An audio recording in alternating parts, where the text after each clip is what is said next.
To understand the relationship between Israel and Saudi Arabia, you first need to know how Saudi Arabia became a country. Exactly 100 years ago is a good place to begin a brief analysis of this region, for it was in 1916 that the British and French, along with Russian backing, signed the Sykes-Picot Agreement during World War I. This agreement anticipated the collapse, and therefore it secretly divided up the Middle East in order to design a region post-Ottoman Empire.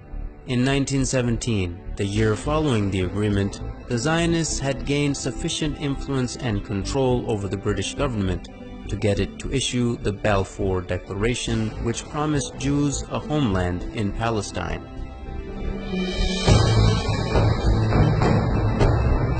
Even though the population of Palestine was at the time 85% Arab and only 7% Jewish. The defeat of the Ottoman Empire by British imperialism in World War I left three distinct authorities in the Arabian Peninsula.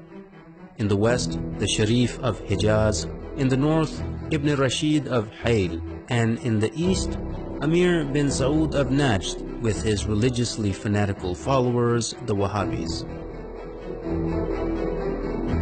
Britain got the most help from the Sharif of Hijaz, who led the Arab revolt against the Ottomans and helped the British defeat them. In return for his support, the British had agreed and promised him the establishment of a single Arabian country from Gaza to the Persian Gulf. After the war, however, Britain did not keep its promises. Instead, it drew up the Sykes-Picot Agreement and issued the Balfour Declaration. The Sharif was discontent with this betrayal and told the British that he would never sell out Palestine to the Empire's Balfour Declaration. He would never allow the establishment of a Zionist state in Palestine or accept the new random borders drawn across Arabia by British and French imperialists. At this point, T.E. Lawrence, famously known as Lawrence of Arabia, was dispatched to bribe the Sharif and buy his support. When this didn't work, T.E. Lawrence turned to threats, which were also echoed by the colonial secretary Winston Churchill.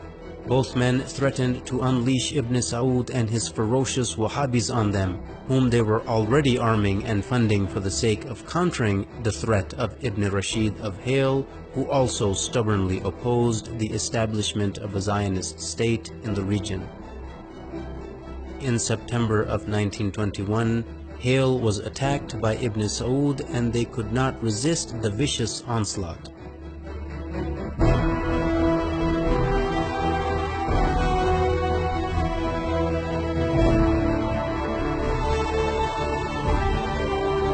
They officially surrendered in November of 1921. Hayl had dissolved into a colony of the Sultanate of Najd. By March 1924, the British realized that Sharif Hussein would not back down, so they unleashed Ibn Saud and his armies on the Hijazi territory as well. Within weeks, the forces of Ibn Saud and his Wahhabi followers began to administer what the British Foreign Secretary Lord Curzon called the final kick to Sharif Hussein and ruthlessly attacked Hijazi territory.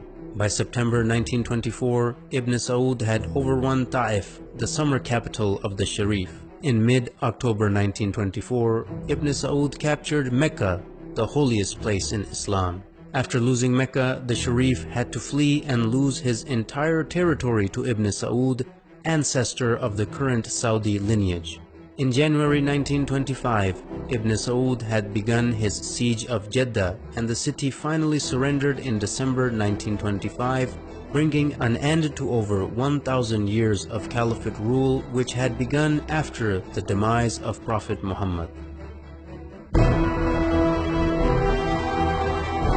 In February 1926, the new unified Wahhabi state was rebranded by the empire in 1932 as the Kingdom of Saudi Arabia.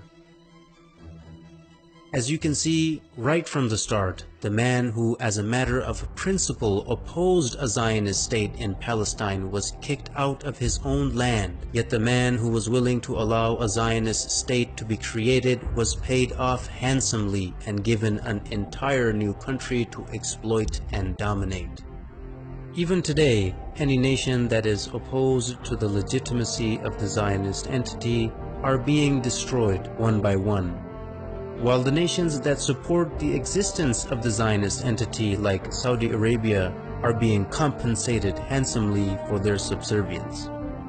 Are there any similarities between the Wahhabi and Zionist ideologies, who seem to be completely opposite, but both the creations of the British Empire? Stay tuned to find out.